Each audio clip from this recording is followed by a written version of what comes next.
Badges don't grant extra rights. This is Copblock Radio on the FPRN Radio Network. Here are your hosts, Eric, Adam, and Scott.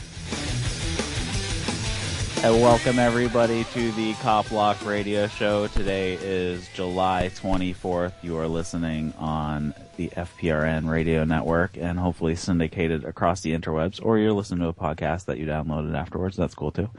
I'm your host Eric, and with me tonight, as always, I have Adam and Scott. How you guys doing? Good, Eric. How are you doing, brother? It's been a interesting week, to say the least. I could not agree more. So, Scott, why don't you give out the call-in stuff, or did I catch you on the spot? No, we're good. See, I save these things on my iPad, so I don't have to remember them because I'm horrible at numbers. But we do the show live so that you guys can call in. Give us your stories. Give us your 2 cents. Talk about what project you got going on or whatever. But the best way to get a hold of us is to do it on Skype, and our producers at FPRN Radio. Send them a friend or an invite. It's at FPRN Radio Live. And if you want to call in, it's 567-314-9296. And the passcode is 1234 and the pound sign. Yeah, that'll do it. So now that I'm up here in Keene and the co-founder of Copblock, Pete Ayer, is also here, we went out cop-blocking last Friday, so that was pretty fun. How'd that go? Good. We had a storm threatening, so not a whole lot was going on. Of course, we live in a college town, but college is out now, so we kind of hung out downtown where most things go down, and we ran across one of the officers. He was just kind of sitting in a parking lot, and it looked like he was taking down license plate numbers of out-of-staters, but we're not really sure why. And then one of the guys we were with, Pete and another guy went up and were talking with him and asking him questions and whatnot. And as soon as they asked for his name and badge number, he took off. Well, that's not very friendly. But luckily, we know who he is, so it's not like it really... Well, I identified him because, unfortunately, I went to high school with the guy. You went to high school with the cop? Yep. Oh, man. Nothing? You didn't even say, hey, man, it's me, remember? Yeah, he wouldn't remember me anyways, which is fine. I'm staying on the down low for now, but yeah, it's probably not going to last very long. Well, not if you're doing your job right. Yeah, and then we saw one of the bike cops who is really funny because he's overweight. So it's funny watching him ride his bike up and down the street. And for some reason, he doesn't like to follow. Apparently, he's exempt from the bike laws and doesn't have a little light on his bike for nighttime riding. So didn't they get Garrett Eaton on that? Yeah, while that he was was in walking Concord, a bike. Though, so yeah, that was in Concord, not Keene. So we'll see. But yeah, and then who was the comedian? I think it was Dennis Leary. Was talking about bike cops, and he was making fun of them, and he was like, "Here's a pair of shorts and a bike. Go stop crime." He was like, went on this awesome rant. I gotta find that. Yeah, he went on this awesome rant, and he was like, "Here you go. You work so hard to get out of police school, and here's a pair of shorts and a bike. Go stop crime." Yeah, it doesn't really make sense for a lot of places. It's like anybody's going to outrun you in a car, so you're pretty much useless depending where you are. I feel like bike cops are more likely to stop a crime than cops on Segways, which I have seen. Like I'm going to run from you on a Segway just because it's going to be funny. Just to make you chase me. Just to make people look at you and, think about how their tax dollars are spent for Segways.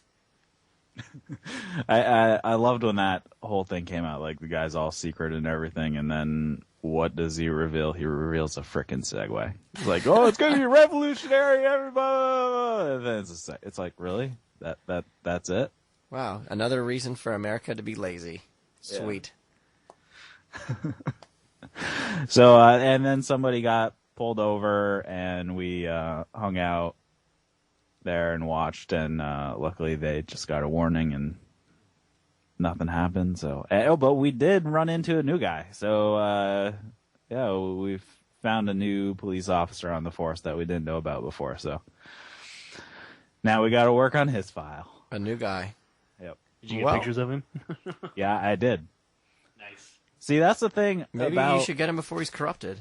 Well, that's like the thing about cop watching and I guess activism in general. Nobody has a still camera. Everybody's taking video, so they have like the crappiest pictures in the world when they try to yank a screenshot. So I'm out there with my still camera taking good pictures. So we'll be working on the Keen Copblock website, and we'll be adding out pictures and bios and kill stats and all that fun stuff. For you guys should make a calendar, like a police calendar, of like the best shots, like the one video of Derek J where he's sitting in the driver's seat and the cop opens his door and he looks like an idiot when he's like reaching in.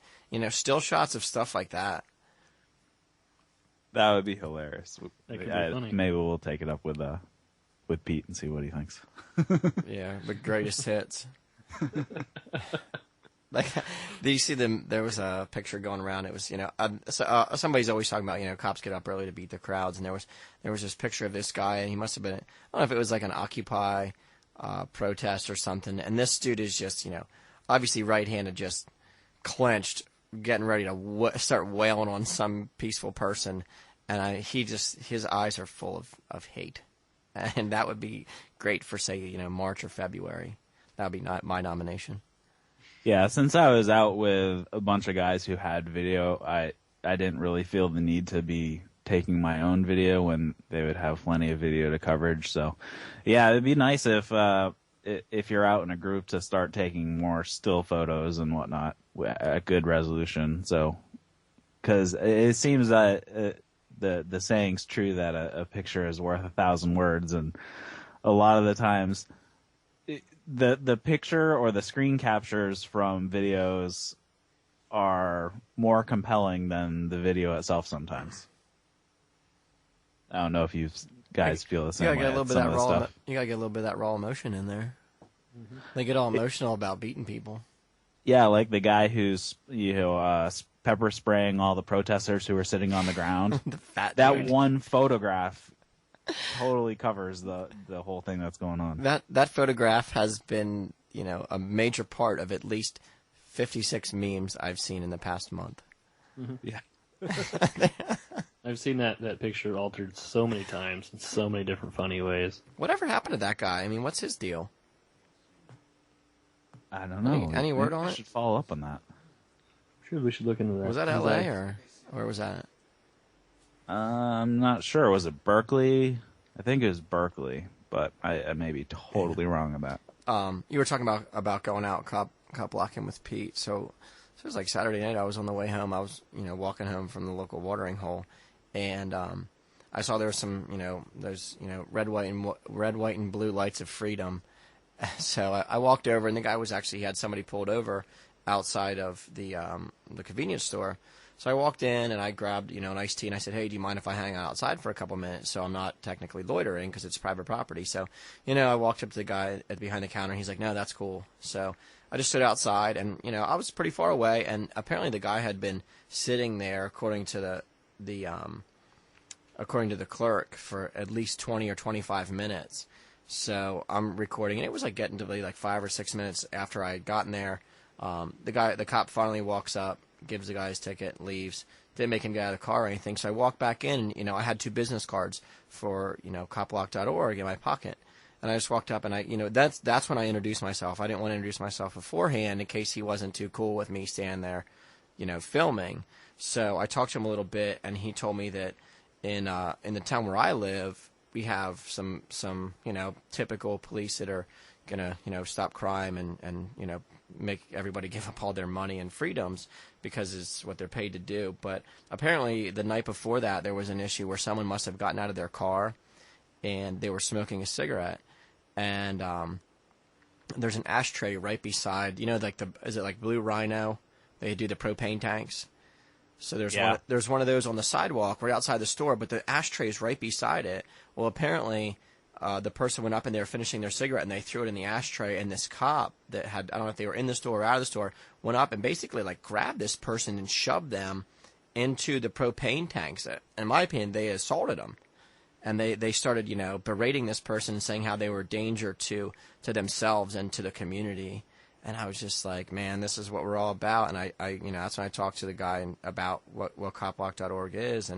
And he was super open to it. It was cool to hear somebody who had a firsthand experience that wasn't necessarily involved. But you know how often, the cops hang out at your local convenience store eating donuts and drinking a cup of coffee for free because they walk in with a badge on their pants and a gun. But I think that there's a lot more people that are becoming open to the idea than there were before.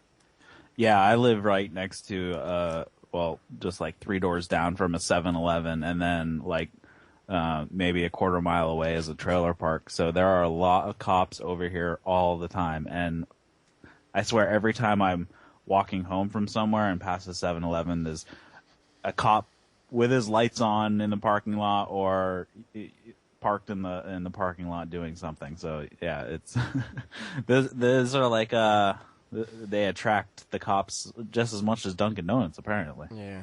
Have you ever seen the Canadian series Trailer Park Boys or the movies? Yeah. Must see. Awesome. That's all. When you said, "Oh, down the street's a trailer park," all I can think of is these guys shooting at each other and the cops show up.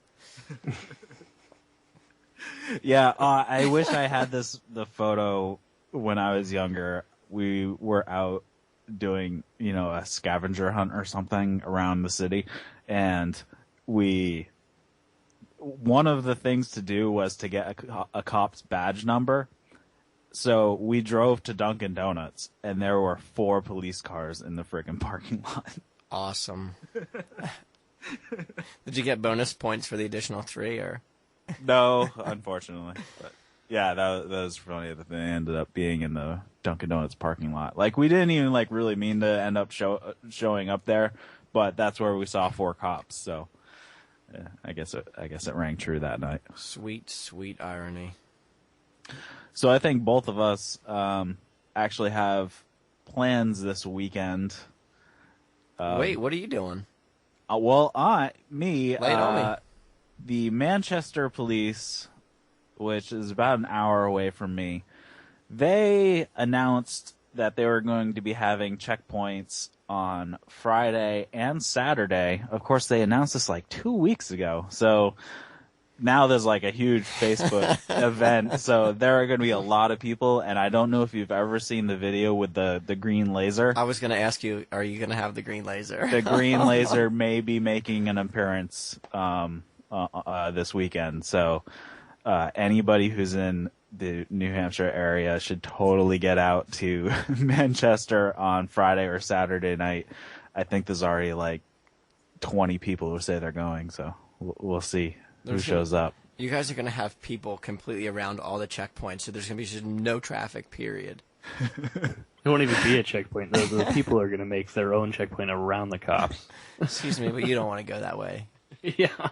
Yeah, so I don't know if for listeners who don't know, there's a guy in New Hampshire that has a laser projector that can project words and stuff onto buildings. So they take that out and they got it mobile and they set it up and they like project a police checkpoint ahead on like an overpass or onto a building or something. It's so awesome, and it's huge because it's projected out, so it's on like 4-foot bright green letters that are projected onto the building and whatnot. It's awesome. Yeah, I think really can't miss that thing. Yeah, the video that I saw, I think that they were either projecting it onto a bridge, onto a bridge girder, or onto an overhead highway sign, like an exit ramp sign at a traffic. And the cops came up and they were talking to him, and they didn't tell him to turn it off or anything like that. It was pretty sweet. Yeah, there was one that I saw they were projecting onto the side of a building, so they could make it huge because they didn't have to deal with the height restriction of like the girder and whatnot. So it was amazing. So I'm hoping to see that. Does it scroll too? I mean, you can have like real good messages to them. Yeah, like it can change. So they would have like checkpoint, police, a police checkpoint ahead. So they do police, and then they change it to checkpoint and ahead. Turn now or whatever. So yeah, you can make some moving messages if you wanted to. You'll be sorry. Turn now. Turn now or be violated. Yeah. Yeah, so I don't know why they decided it was going to be a good idea to announce it like 2 weeks ahead of time, especially in New Hampshire where they know a ton of people are going to show up to it because they always do, especially in Manchester. So it'll be interesting to see how many people actually show up. But when they originally posted it, they posted the whole spiel of, these checkpoints reduce drunk driving, blah, blah, blah, blah. And we know, well, the checkpoints aren't really for catching drunk drivers. They're usually for convincing somebody to search their car so you can find drugs and, all that jazz. And and it's, I don't know if there's been specific studies, but I believe that regular patrols probably catch a lot more drunk drivers than checkpoints because at a checkpoint, you can't observe somebody driving and weaving in and out of traffic or, being all over the road and whatnot at a checkpoint. So, especially when I refuse to roll my window down. Oh yeah, that too. Did you see that video last week? Did we talk about that? Which one? I don't think so, man. We got. I was gonna say we got wrapped. Like we had Ben Swan on, so that's awesome. Yeah, so we didn't get to cover a lot. So there was a guy who drives through checkpoints constantly. They're the interior checkpoints, the border patrol that aren't on the border. And this guy's name is like Robert Trullo. I'll have to look it up, but he drives through these checkpoints all the time and makes tons of videos. And he has like 6 GoPros in his car, so he's covered at all angles. So on this particular day, I believe it was either last week or the week before, he drove up like normal and he didn't roll down his window. And what he started doing is he pulled out a camera, like a nice digital SLR, and just started snapping pictures like left and right. It was awesome. And so I wish he had something on the outside of his car that was recording the conversation all the cops were having, because that would probably be something interesting to listen to. But they were conversing for like 8 or 9 minutes, trying to get him to roll the window down, and then they directed him over to secondary, which I can't believe it took so long. He drove over to secondary and still refused to roll down his window, and one of the guys was really ticked off. So he smashed his window and then pulled him out of the car.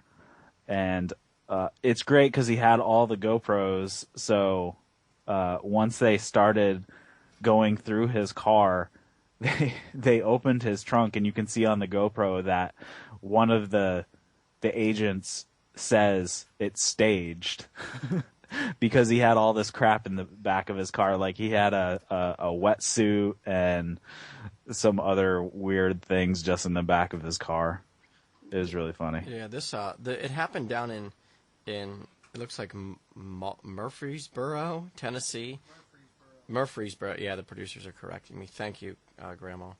It was down in Tennessee, and there. I guess the video was released, and I think that most people have seen it by now. But they're trying to say that it was the sheriff's department, and they're saying that they found what it looks like 2 marijuana. It says the video. Sheriff Robert Arnold said Thursday left out Ross's discovery of marijuana shakings in Callball's door handle and 2 marijuana seeds in his back seat. So the guy was apparently a major drug offender because he had these plants, this plant material in his car. So, but yeah, I think that's a totally different story. Is it a totally different one? Yeah, I thought that was the one, because there's the picture that's associated with this article is the sheriff whenever the guy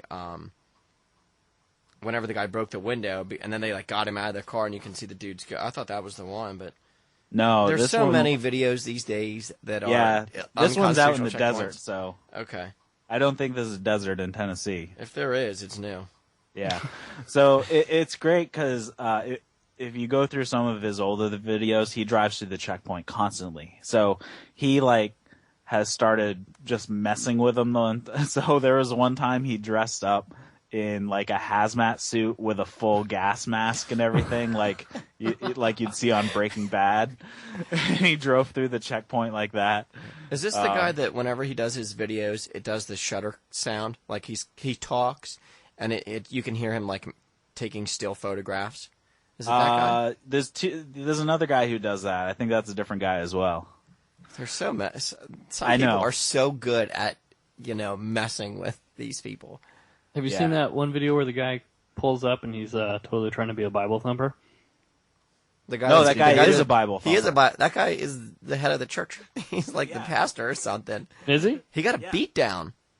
Oh shit! I didn't even realize Yeah, that they was beat that him guy. down I just and know tased that him. video he's got where he pulls up and he starts preaching to him, and they're like, "Go." They're like, Don't feed me that stuff. Just drive away. Yeah, he really is a Bible thumper. Yeah.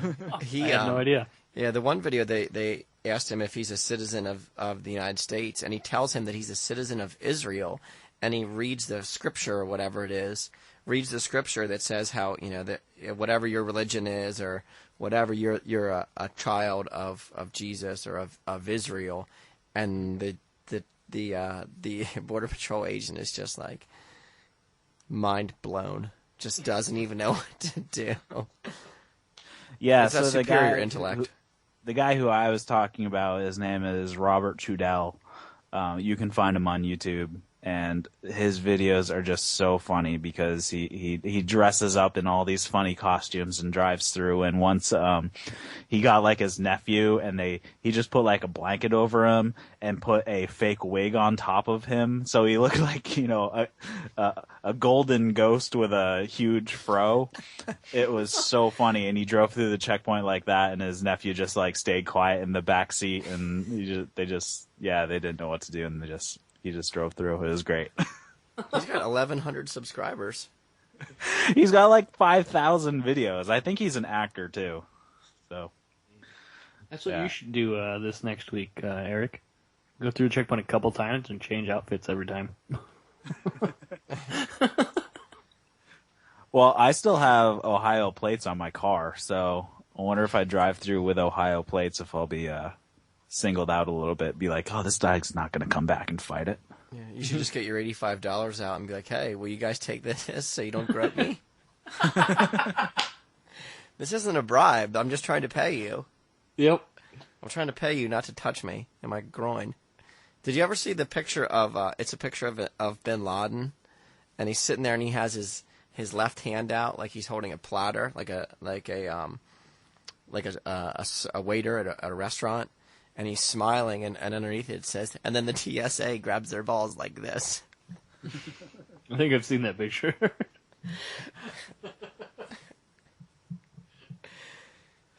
So do we want to talk about the fun stuff going over at the TSA? Not yet. Yeah. I got Not a yet? question. Okay. So, was it last week or the week before? Whenever we talked about, we got 6 minutes left here, but whenever we talked about the whole Colorado town shooting down the drones, what the hell's going on there? It was everywhere. Yeah, I don't Everybody know if ran it. if everybody got punked or if it's for somehow manifested itself into reality or what. I don't know because I was looking through whenever I was trying to get some articles together, and I go to my home whenever I get on my computer. I go to my my browser. RT comes up, and I open up my browser, and RT has this thing: FAA warns Colorado town that shooting down drones could lead to prosecution.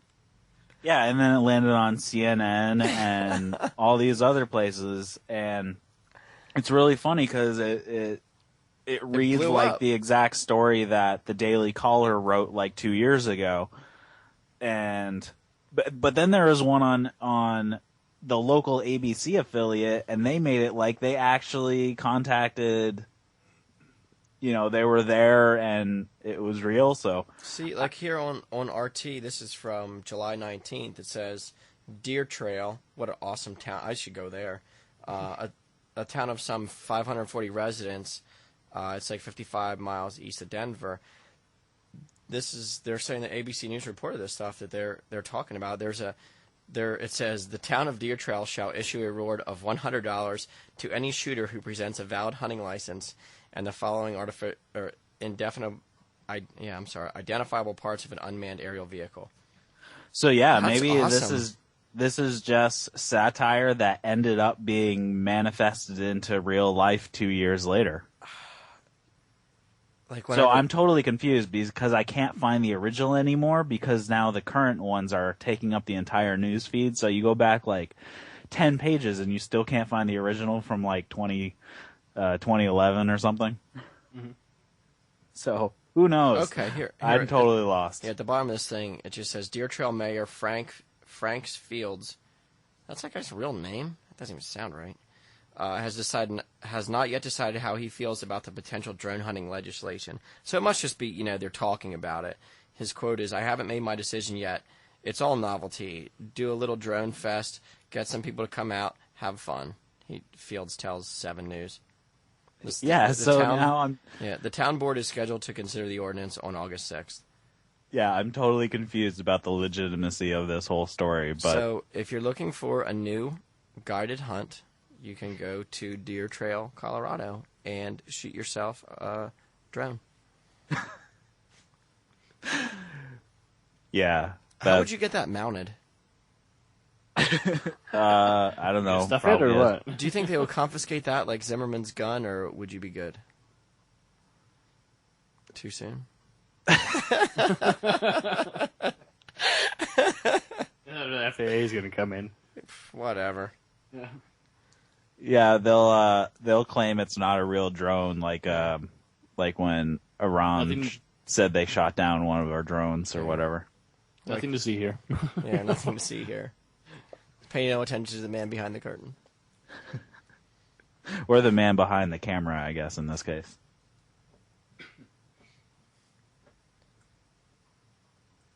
I'm doing it. I'm going. You going to Deer Trail? Why not? Didn't they legalize recreational over there? In Colorado? Yeah, they have like dispensaries everywhere, but you can't get a 30-round PMag. What's up with that? Aren't they leaving Colorado? Weren't they manufactured in Colorado? Yeah, before they left, left or are leaving. They handed out like 3,000 of them to residents, for free. Awesome. That's awesome. America. They ended up selling a whole crap load more than that too. They gave out a whole bunch and then sold a whole bunch at like discounted price. I mean, how do they end up there and Remington end up in New York State and this is what happens to them? That's so funny. And Beretta in Maryland, I heard that they were thinking about leaving too. Yeah, I mean, in Pennsylvania, where I'm at, there's people who are trying to recruit, Beretta, and they try to recruit Magpul and Remington to come over to Pennsylvania to work. Well, we have Sig Sauer here, so I'm good. That should Sig be good Sauer? for firearms. Yep. Let me check, and I'll get back to you. All right. Click, click. So after the break, we have more Copblock Radio. You are listening to the Copblock Radio Show on FPRN.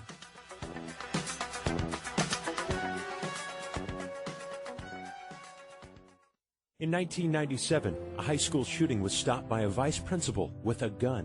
In 1998, a middle school shooting was ended by a neighbor with a gun. In 2002, a terrorist attack was stopped by a school guard and a teacher with a gun. After September 11th, pilots began carrying guns to protect their passengers. Let's give our schools and teachers the same option. Sign the petition at defendschools.com. Hi, I'm Trevor Moore. Due to the recent revelations that in order to fight terrorism, the NSA has been using a secret court order to spy on every single Verizon and AT&T customer, Americans have become outraged and concerned about their rights to privacy. But along with that concern comes a feeling of hopelessness. I mean, what can we do? Vote in new leaders? Well, the problem is that during an election, each candidate pretends to not be an asshole. Then when they get the job, they reveal that they've actually been a complete asshole this entire time. No, elections are of no use. The only way to fight back against our country's excessive wiretapping and data mining is to make it irrelevant. That's why we're launching Operation Everyone Talk Like a Terrorist all the time. If we all openly discuss terrorist plots in each of our phone conversations, then eavesdropping on those phone conversations becomes pointless. It's simple. We just need to work it into our daily vernacular. For example, instead of saying, "I love you," you could describe a terror attack. The larger the scale, the more you love the person. Hi, Mom. I just got out of school. Can you pick me up? I'll be there in 15 minutes. I'm gonna use a truck bomb to blow up the Brooklyn Bridge. I'm mailing anthrax to Cures to Morgan. Or nonsense about God's will being great could mean affirmative. Hey man, they have a 7:30 show, and do you think you can make it in time? God is merciful and his love is unchanging. Did you already get me a ticket? And those are just a few examples. You can make up your own. Have fun with it. But it's time for us to stand up and protect our rights. Because those assholes aren't going to. Nothing is more American than Diamond Gusset jeans. 100% American made since 1987. Soft and broken in from the start, yet more rugged and durable than any jean you've ever worn. Have you ever experienced missized jeans from China? Well, you won't with Diamond Gusset. Every pair is crafted to fit exactly the same and always feel like they were custom made. Need a 35, 37, or 39 waist? How about a 31 inseam? We keep all sizes in stock for the fit you need. Looking for a relaxed fit, slim fit, regular fit, boot cut, or straight leg? We got you covered. Buy the world's best fitting jeans at gusset.com or call 1-888-8GUSSET. Get free Gusset targets for the next time you go to the shooting range with the purchase of their new Ranger jean. Use code COMFORT when ordering to receive free shipping on all Gusset orders at gusset.com. That's gusset.com to get only the best all-American jeans. Hello, fellow patriots. This is Joseph Nazari, Director of Training Operations with Line of Fire, LLC, Professional Firearms Training Group, located in Las Vegas, Nevada. The fact that you're listening to this show is evidence to me that you are a true patriot and you do value your freedoms. As all patriots know, with freedom comes responsibility, and if you own a firearm, training should be an integral part of your personal defense profile. If you're considering quality firearms training, Line of Fire LLC should be your first choice. We teach all types of firearms training for all types of individuals, from the novice to the most advanced shooters. At Line of Fire LLC, we have a course for you. Please, feel free to call us today at 702-242-8288. We look forward to speaking with you soon. Once again, that's Line of Fire LLC, 702-242-8288.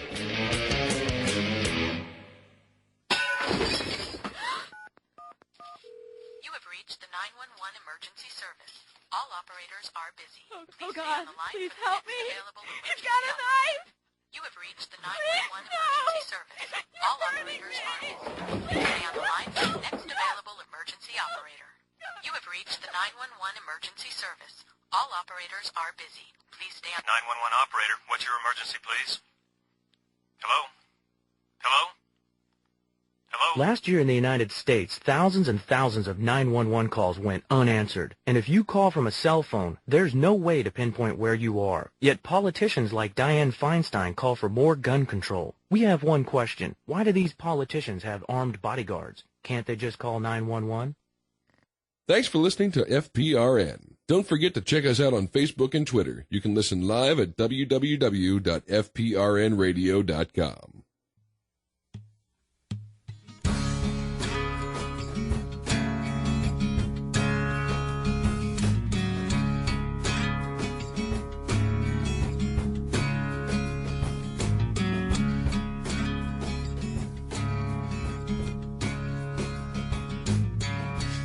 And welcome back to the Copblock Radio Show live on FPRN. Is somebody laughing in the background? Yeah, sorry, that was me. So I'm like, going through, I'm trying to go through our show prep, but I don't want to say I have ADD because I'm just, a curious person. And one of my friends posted something, And I have probably made some of the best friends and the most, well-educated people in the past 2 years than before, in the rest of my life. And somebody was complaining about their fridge, and they have to get it fixed, and they didn't talk about how much it would cost in dollars. A lot of my friends are now just posting FRNs, it's going to cost me this many Federal Reserve notes. And that's how you know that your friends are awesome. But right below them, there was I get these stupid pictures, these stupid memes, and it was, what's red and bad for your teeth? A brick. Now shut the fuck up. So we got Francis Marion on the line. And Francis, that's horrible. That's what I was laughing at. I couldn't help it. See, now you guys are laughing too. You're welcome. So we have Francis Marion on the line, who is one of our awesome sponsors from DeMarinolo. Francis, are you there with us, brother? I am, yeah. I'm sad to say that wasn't my meme. I saw it all over the place a couple days ago. I almost reposted it, but I thought it was too crass. Come on. Business to run. I expect better from you. Try harder next time. Well, I don't know. Sometimes I get out of hand and I have to go calm myself down for a few days, and that kind of came in the interim. So you got to pace yourself, I'm finding, as I advance in my years. Hey, did you go up to Porkfest this year? I did. Was I that did. Did anything hung out with a bunch stand out for you up there? Say again? Did anything I don't know, stick out in your mind, or anything worth reporting about happen while you're up there? Yeah, well, I'll tell you what. I mean, Porkfest was awesome. I love going up to New Hampshire. I of course, have a very close relationship with my company and individually with Snakehound Machine up there in Manchester. They work out of Wicked Weaponry in Manchester, New Hampshire. I'm sorry, Hookset is actually where they're at. I absolutely love New Hampshire, and I jumped at the opportunity to go up to Porkfest. I think one of the producers, although had kind of planted the idea in my head, and I wasn't super hot on it up until that point. Then he thinked out on me. But and so does Scott McScatterson or whatever. Scotty. You can call me Sir. Field. I believe you were on the roster to go in that car as well. I was the one that started the ball rolling, man. And sometimes things happen in our lives, and sometimes it sucks, and sometimes you gotta do the right thing. And unfortunately, the fun thing and the right thing are not always the same. Listen, man. Staying at home for a course of Valtrex because you had a bad weekend does not mean you can't go up to New Hampshire. Hey, man, I just drink through it. That's the best advice I ever got. Just drink through it. So power through it. It doesn't hurt to pee so much when you're drunk. So. Smart ass. But no, the real, that was absolutely one of the coolest things was actually laying eyes on Pete from Copblock. I had kind of read about Pete and seen some of his stuff before, and we actually share a commonality. I told him this. We're actually on the Gadsden.info tattoo page.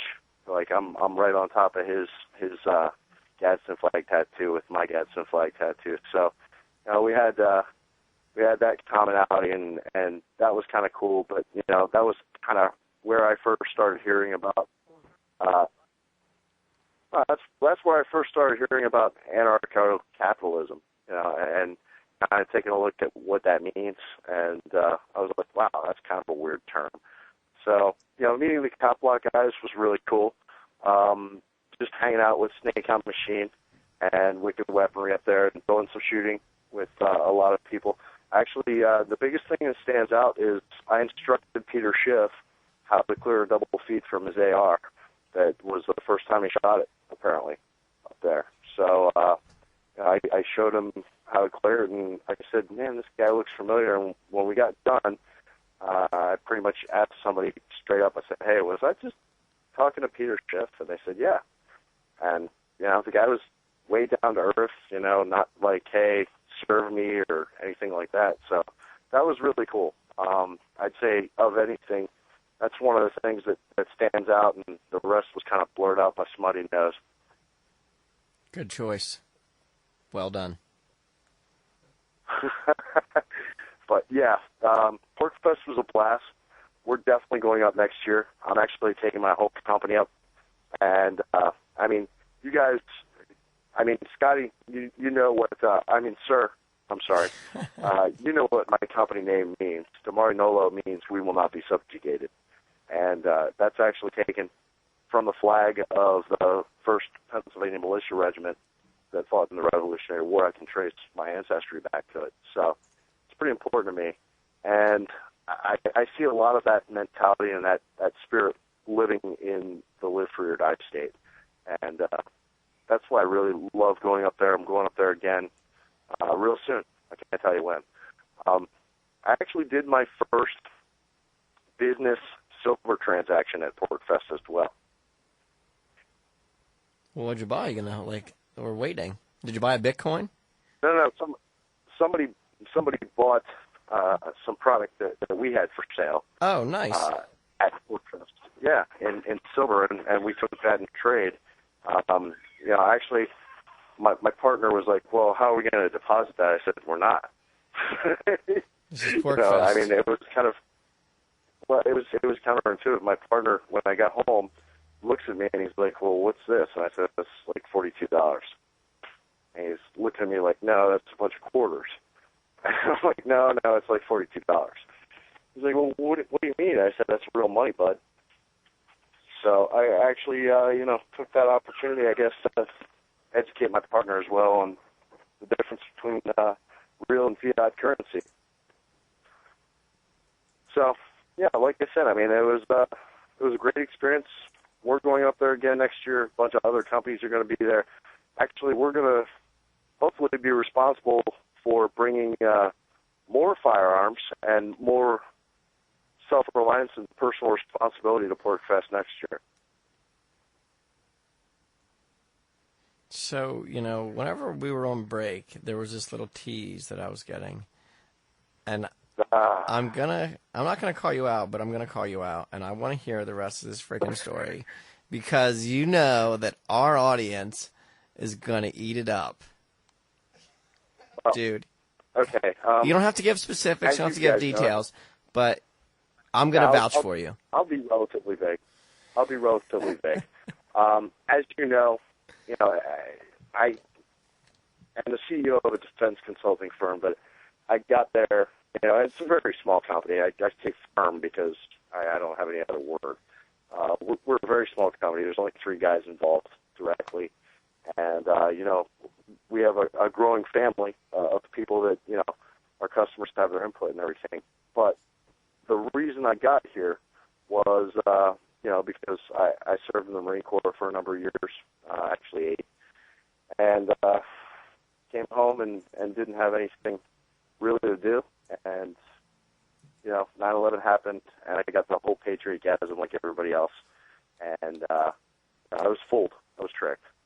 So I tried to re-enlist. Didn't happen. I went and became a private military contractor for a number of years.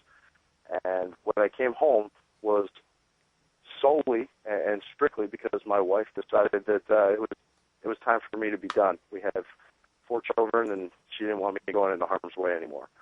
So essentially, I was a stay-at-home dad, and then started this company and began participating in actively some firearms training. Went to go and get my NRA certification and all that stuff. So that's kind of the background of this story. In that capacity, I still do participate and actively participate as a firearms instructor. And one of the local groups here in Pennsylvania who's pretty well renowned, I mean, they have a great reputation and a great experience base. And here's where I'm kind of going to get fuzzy, I guess, and not go into detail because I don't want anybody implicated or anything. But long story short, today I participated in a carbine course as an instructor, and we had a state trooper, a Pennsylvania state trooper in the class that was participating as a student. And, I took the opportunity, I guess, to really kind of get to know him a little better and try to get inside his head without kind of tipping my hat that, well, I've already had kind of, shall we say, some negative experiences with your type, and I'd just be really interested in getting to know you as a person. In other words, I don't automatically discount somebody because they're wearing a badge. That doesn't necessarily mean, in my book, in my experience, that they're a bad person. It just might mean that, hey, they might have a bunch of mouths to feed and they feel locked into a job, or they might be one of the good guys on the other side of the coin.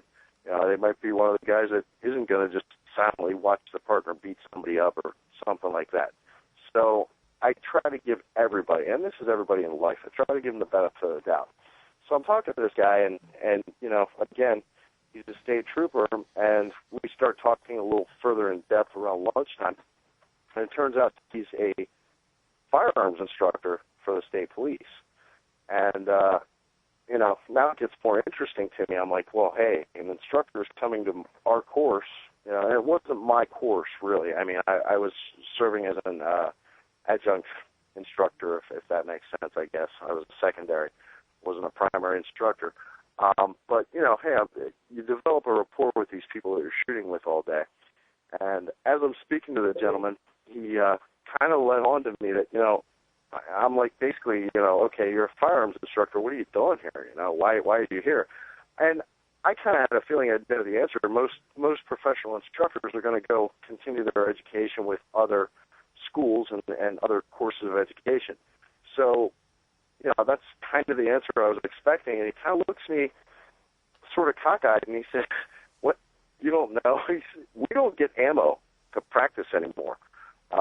We literally have been choked and starved of any practice ammo, and I'm here on my dime. This is basically me trying to stay proficient, So, and I mean, his fundamentals were actually pretty good, but the simple fact of the matter, based on just my general assessment as an instructor, is that this guy probably hasn't gotten a whole lot of practice in the past 6 months, So I'm not going to say he was shooting badly, but he wasn't necessarily shooting up to the potential of the par that I think, most quote-unquote professional police officers should be shooting. If you're going to carry a gun, you're responsible to, especially in that capacity, where you're possibly going to be forced to use it at some point. You should be probably like on the par of, like some SF operators that, and this is just my opinion, guys, you should be on the par of somebody that, basically can point out their shots and make them with surety. The reason being, and this is one of the things that we teach in the class, and probably you're going to hear in every firearms class, you certainly need to know what is behind your target area before you even take that shot.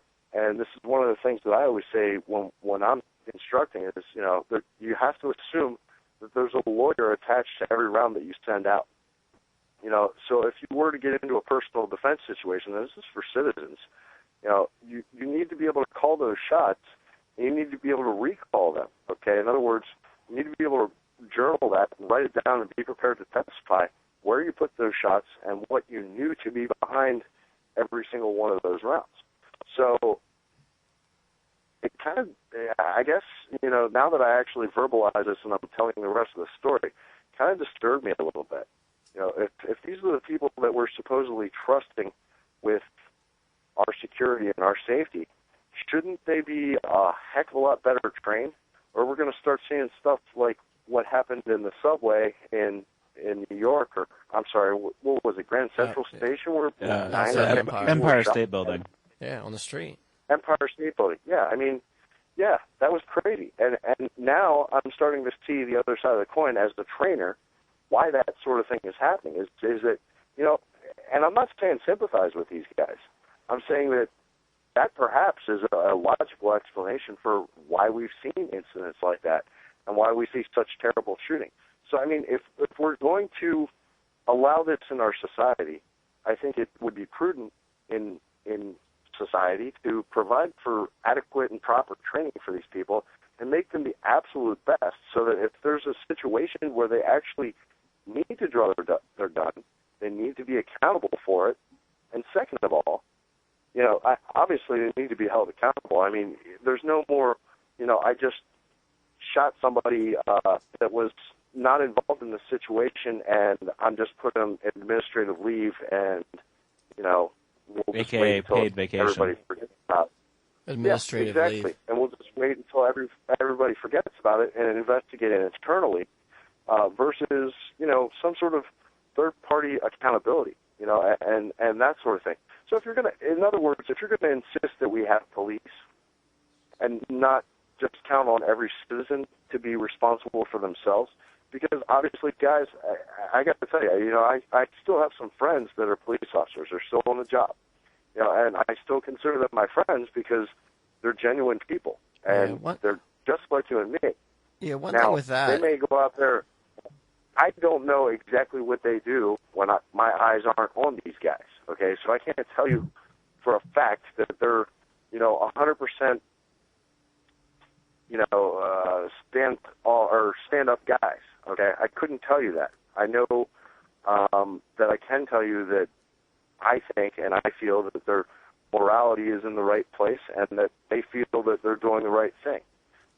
I've gone round and round with some of my buddies that are on the job about, hey, how can you do this and, feel good about yourself, and stuff like that.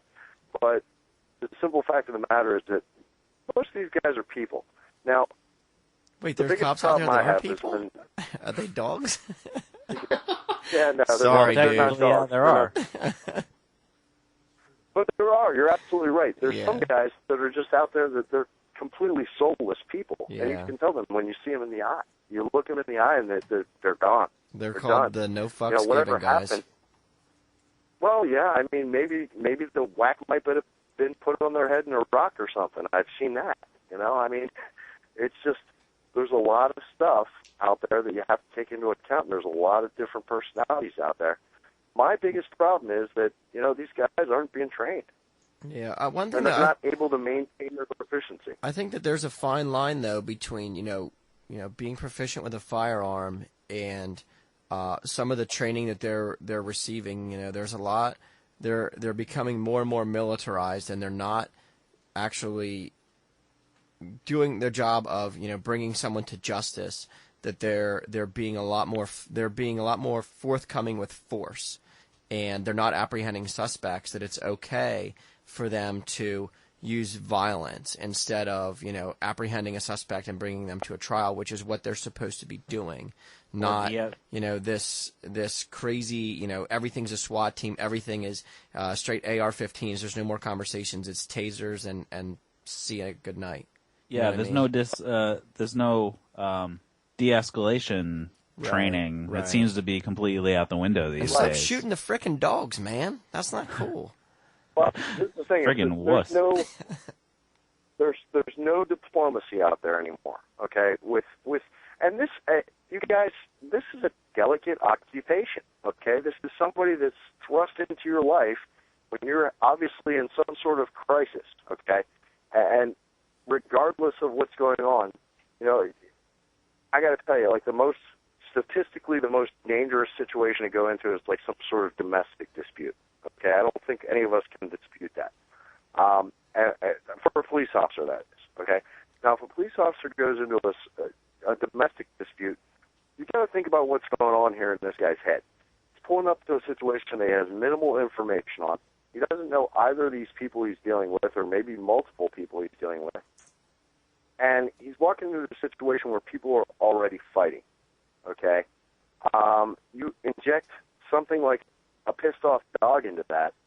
I got to tell you, based on my own experience, and again, I'm still coming around with a lot of this stuff. I'm pretty new to the non-aggression principle. I'm a dude that settled shit with my fists before I settled shit with words.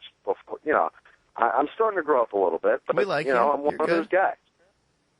You're good. You're doing good. What's that? We like you. You're doing good, man. We're proud of your progress. I'm progressing. Baby steps. I'm coming along. I'm coming along. But you got to admit, sometimes there's no other answer. Sometimes violence does solve problems, guys. And that's something that I'm not going to let go of, no matter how non-aggressive I get. If somebody's actually coming into me Right. Well, I have no other recourse. Yeah, well, I think that, Francis, that just stays in line with the non-aggression principle. Well, and here's the thing, is like some of these things, we can't jump all over these cops that are shooting dogs all the time. Some of these dogs might not be little pugs that are all friendly and shit. They might be a Rottweiler. And I'll be honest with you, I talked about this thing with the Rottweiler getting shot a couple weeks ago with a couple guys, and in fact tonight was just talking to another firearms instructor and you know, a veteran, combat veteran, and you know, we were just talking about this very subject, and both of us would have shot the shit out of that dog in that very same situation. I'm sorry, if I have an unknown Rottweiler coming at me, I'm emptying my goddamn magazine into it. I don't care what anybody thinks. Well, that's why we said it was handled poorly on both sides. It was handled poorly, absolutely. But, I mean, you got to be objective when you look at this stuff, guys. I mean, not every cop out there is a total asshole. There's some, and believe me, I am not a cop lover by any means. I'm pretty sure, Scott, you know me well enough to know that I am not. Okay? But I've heard tale. We've got to look at it somewhat objectively. You know, we've got to look at it somewhat objectively. And you also got to take into account, and here's the biggest thing, these guys just are freaking brainwashed from the gate at this point. All right? They're going into these academies, and they're getting taught this us versus them mentality that is fostered in every squad band in the country, guys. And if you think that's not happening, I'm pretty sure this isn't a hard sell with you guys, but it is happening. In every single squad bay in this country, you're going to hear, or squad room, I'm sorry, I'm using Marine Corps terms. So in every single squad room in this country, you're going to hear this, it's a war out there. That phrase is commonly repeated throughout every single police squad room in the country, and it's us versus them. Okay? What is that at its base, guys? That's a divide and conquer tactic, isn't it? Yeah, we have later on in the show we have some audio, but it still boils down to that they're drawing a paycheck from stolen money, and then anyone who decides to speak up against any abuses gets singled out pretty quickly and tossed off the force. So it's rare that any of the good guys hang around very long, because either they are just going to go with the flow and go with the mentality of, well, I'm just doing my job, which is no excuse for their actions, or if they are truly speaking out, then they end up getting ostracized by the very establishment that they've come to rely on. Indeed. And you know what? It didn't work for the Nazis at Nuremberg, so why should we expect it to work for anybody here? Right. You know, so yeah, and if the training is a lack of ammo, they can probably give DHS and the IRS a call, and they probably got a little stockpile that they can use. I saw that the DHS was complaining they didn't have enough. Yeah, DHS, actually, that order got canceled. I don't know if you caught that or not, but That's a the shame. latest order they just made not too long ago got canceled. And here's the thing about that is, you know, I've seen the bids. You know, I've seen it in overwhelming numbers, and so have you guys, I'm sure. And not just, you know, an internet report that they're buying it, but the actual bid itself, you know, hey, we need to procure this much, and, you know, this is an open bid, and blah, blah, blah. Yeah, that stuff exists, but in all honesty, I have friends that work in Border Patrol as well, and that's under DHS. All right, well, thanks, Francis, for your call, and we have to go to break, so after the break, I believe we have another person on the line, so stick with us. You're listening to the Copblock Radio Show on FPRN.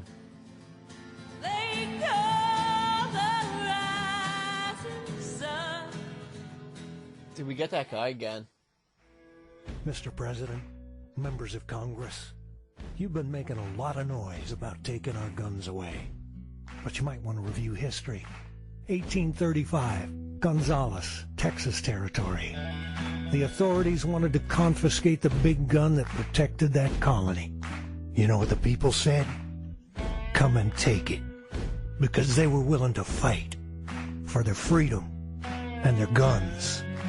So are we. Come and take it if you want it.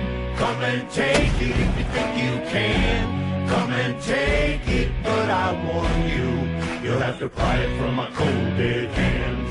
We want the freedom that God gave us, so you best not cross that line. If you want this gun, you gotta come through us and take it. One shot at a time. Just like Gonzalez, we're keeping our guns. Hello, fellow patriots. This is Joseph Nazari, Director of Training Operations with Line of Fire, LLC, Professional Firearms Training Group, located in Las Vegas, Nevada. The fact that you're listening to this show is evidence to me that you are a true patriot and you do value your freedoms. As all patriots know, with freedom comes responsibility, and if you own a firearm, training should be an integral part of your personal defense profile. If you're considering quality firearms training, Line of Fire LLC should be your first choice. We teach all types of firearms training for all types of individuals, from the novice to the most advanced shooters. At Line of Fire LLC, we have a course for you. Please, feel free to call us today at 702-242-8288. We look forward to speaking with you soon. Once again, that's Line of Fire LLC, 702-242-8288. In every age, a technology is created that upends the foundations of society. The wheel, the printing press, the internet. Now, in a world sliding into financial chaos, a new technology is changing the way monetary systems work around the world. It is called Bitcoin. Bitcoin is a new form of money, controlled not by banks, governments, or corporations, but through mutual commerce between free individuals. To learn more, visit weusecoins.com. To think something so small could control you. And everything you do. When your life and all you love are on the line. The RFID chip is always with you, threatening your privacy, causing severe risk to your health and personal safety, and killing you if you do not obey rogue government demands. Because I want to increase my risk of cancer. Because I want to live in a cash-free society. Because now the government is looking out for us. Because I have the mark of the beast, but it doesn't have me. Ask your doctor how to get your chip implanted today. Because we want to track your every move. Nothing is more American than Diamond Gusset jeans. 100% American made since 1987. Soft and broken in from the start, yet more rugged and durable than any jean you've ever worn. Have you ever experienced missized jeans from China? Well, you won't with Diamond Gusset. Every pair is crafted to fit exactly the same and always feel like they were custom made. Need a 35, 37, or 39 waist? How about a 31 inseam? We keep all sizes in stock for the fit you need. Looking for a relaxed fit, slim fit, regular fit, boot cut, or straight leg? We got you covered. Buy the world's best fitting jeans at Gusset.com or call 1-888-8GUSSET. Get free Gusset targets for the next time you go to the shooting range with the purchase of their new Ranger jean. Use code COMFORT when ordering to receive free shipping on all Gusset orders at Gusset.com. That's Gusset.com to get only the best all-American jeans. Thanks for listening to FPRN. Don't forget to check us out on Facebook and Twitter. You can listen live at www.fprnradio.com. Heist click. It was all about me. It was all about you. It was all about me. It was all about you.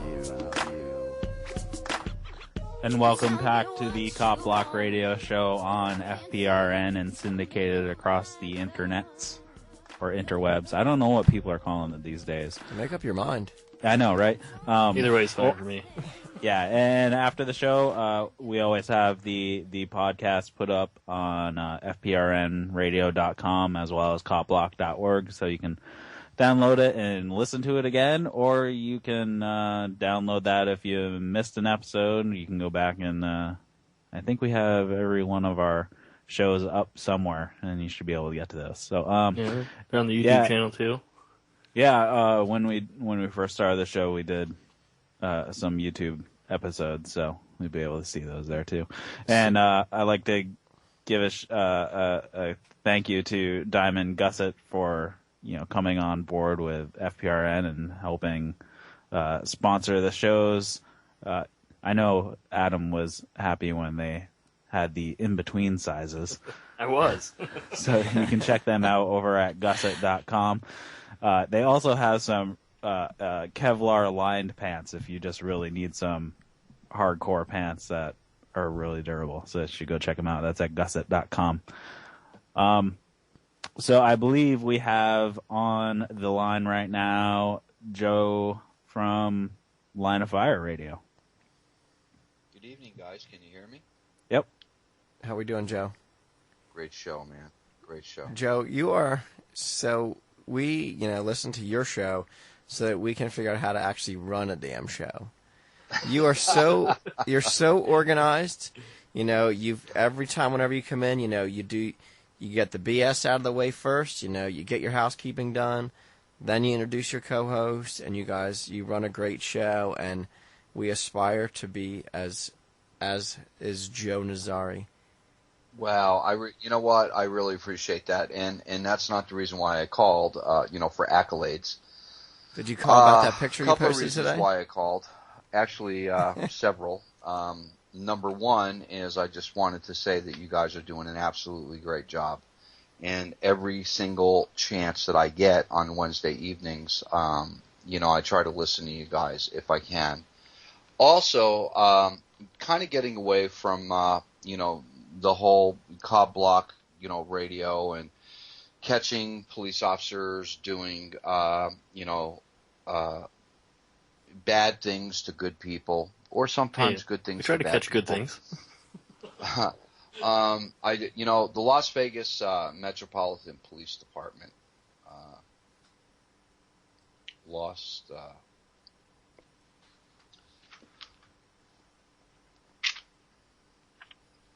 an officer a couple of days ago. And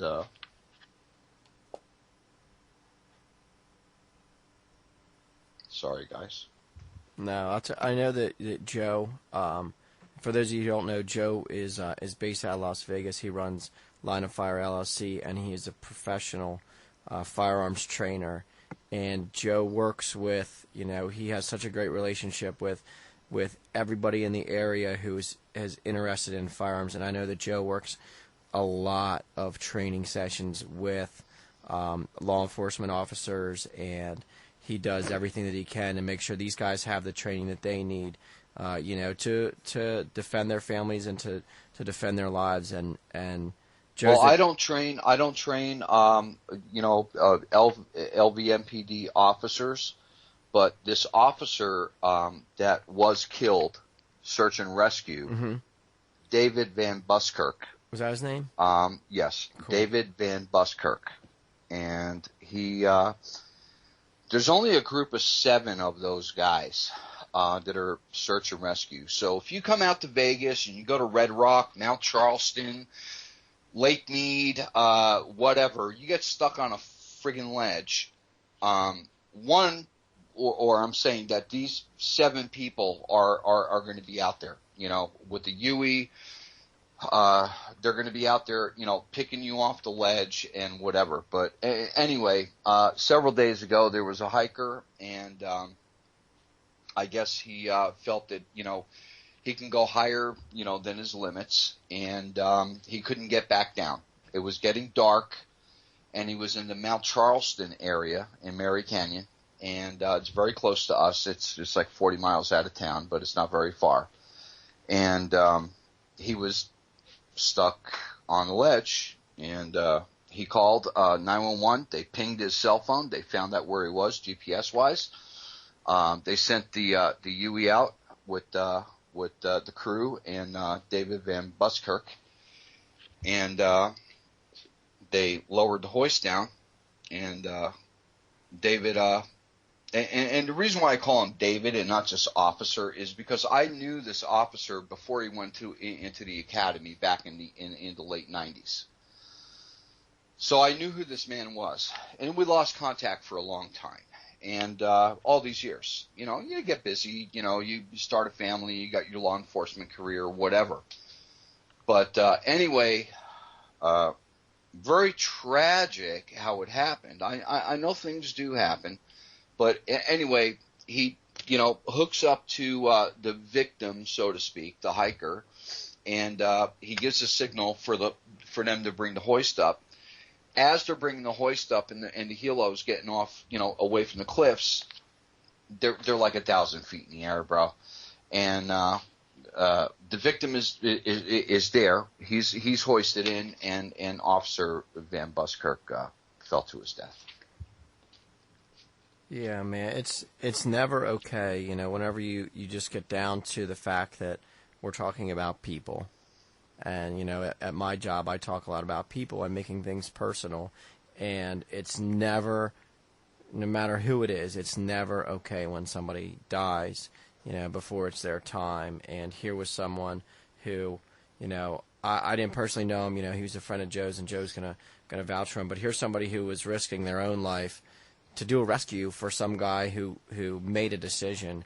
And it's, you know, it's really unfortunate that an accident happened, and now this. Yeah. And I don't know if he had a family. It doesn't matter if he had a family or not. You know, it's, you know, someone went before their time, and that's not cool, man. So you know, we're here about, you know, police accountability, but, you know, police are people too, and it's not cool whenever somebody dies before their time, regardless of how it is. Well, you know, a lot of times, you know, you hear about police officers, you know, being killed in the line of duty. And when you hear that, you think, you know, shootout, you know, bad guys, you know, AKs or whatever, you know. You know, here was a guy.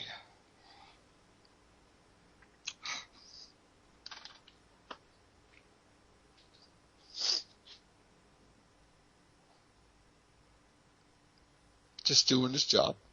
Yeah, man. Sorry.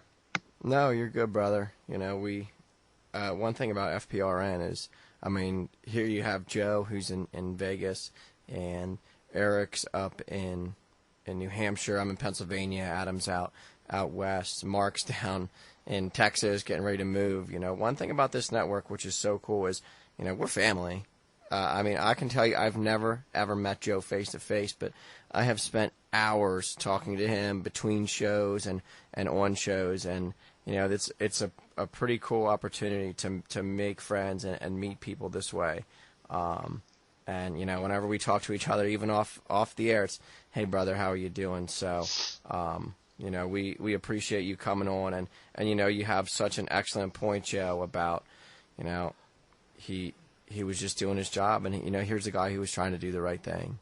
He was trying to, and, you know, that's heroic work, helping somebody that is in an emergency situation that can no longer help themselves, and that's a heroic action that he was trying to help somebody else. And, well, most of it is, you know, with law enforcement.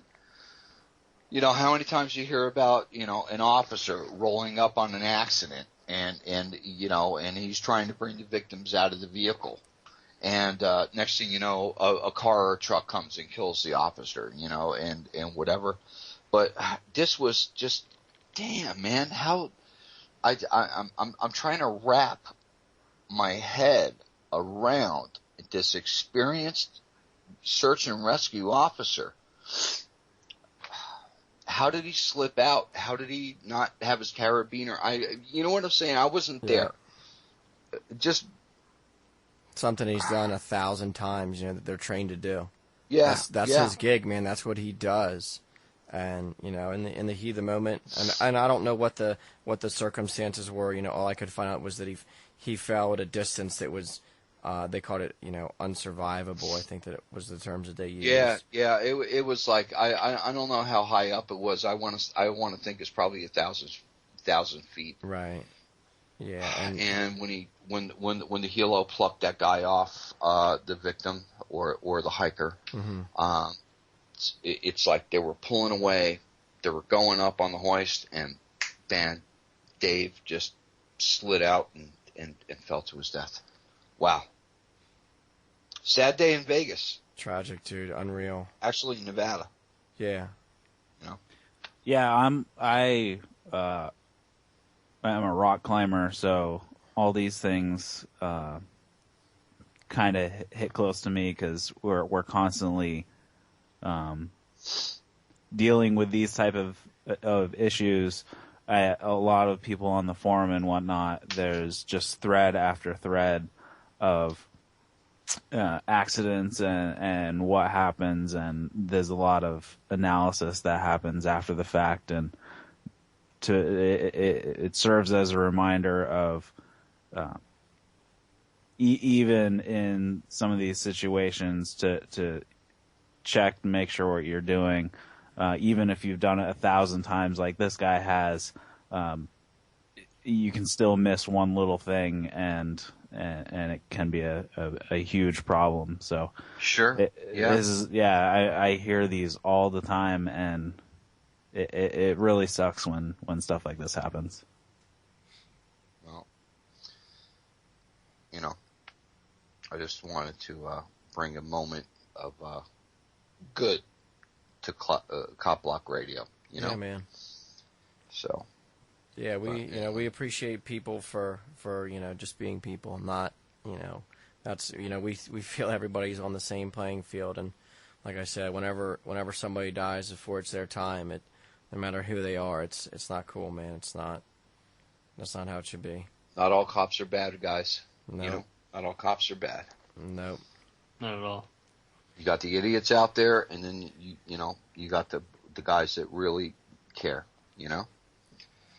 So you know it, man. But anyway, all right. Well, thanks for having me, and catch our show on Saturdays, Mark's show, and with Line of Fire Radio with myself and Mark. Yeah, man. Saturday night's my beer and grilling night now. I love it. I sit on the deck. I listen to Line of Fire, drink a beer, cook a steak, cook a burger. And, usually I don't start drinking beer until we're about 2 hours in. So. Oh, the truth comes out. Yeah, you are in Vegas, so that's kind of. Look, did you hear last week's show yeah. with that black woman that called? Joe, I was listening. Okay, so last week, whenever I was listening, I was on the deck, and I had to go. We were like dumbfounded. I mean, she was just all over the place. It got crazy. Like I went from my deck to my car, and I turned on my Mixler app on my phone, and I was like, "This is fake. This cannot be real." No, that was a real caller, and not only did she call in, she stayed on the line, I dude. think she originally called in on Skype, and then she deleted herself or something, and then about 45 minutes later, she called back in from the car, and it's like, "Yeah, sup? I'm driving, y'all. What?" I mean, it was oh my goodness. That was probably one of the best shows we ever had. That was probably one of the best callers that has ever happened on FPRN. And we've had some dynamite guests. I talked to the producers, and they said that for Line of Fire, not competing with any other shows, but for Line of Fire, that was like the best show that we ever had. It's like it's like 159 downloads. We had 3,000 listeners across the globe, and she was just out going, yo, so what's your point? Yo, yeah, right.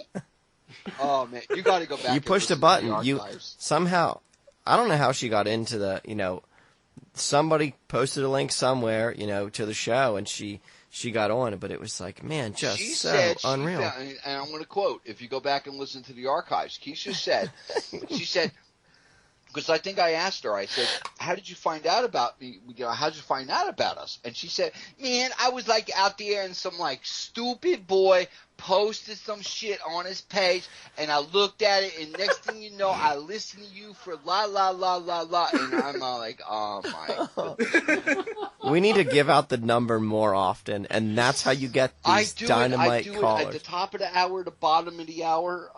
I give out the number a lot. That's why you're the pro, Joe. That's why you're the pro. We have to look to you for guidance. And this is who? Dylan that I'm talking to? Yeah. No, I'm losing my track of who I'm talking to on the show, the guests, or I'm sorry, the hosts. No, who is this? This is Scott. This is Scott, Adam, and Eric. Scott? Yeah. Okay.